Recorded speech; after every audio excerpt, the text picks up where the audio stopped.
Depensa, Jeneline Mercado, sinagot ang malicious issues na hindi si Patrick Garcia ang ama ng pinagbubuntis niya.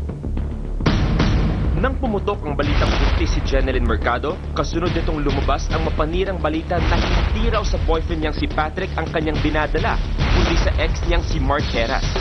Madalas pa rin daw kasi makita si Mark sa bahay ni Jeneline, kahit na sila na ni Patrick. Sa autograph signing ni Jeneline para sa FHM noong linggo, sinagot ng young actress ang issue.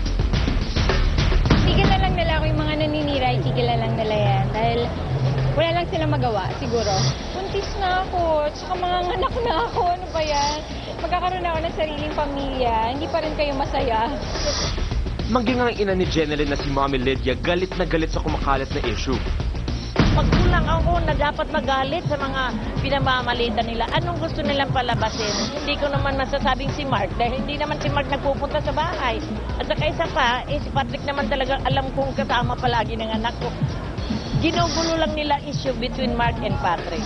Nilinaw din nila na maayos na ang anumang gusot na namagitan kay Mommy Lydia at Patrick. Nagalit ako dati dahil sa mga negative issue tungkol sa kanya. Siyempre, sino bang matutuwa yan bilang isang ina na ganyan. Pero ngayon okay na ako. Okay na kami dalawa.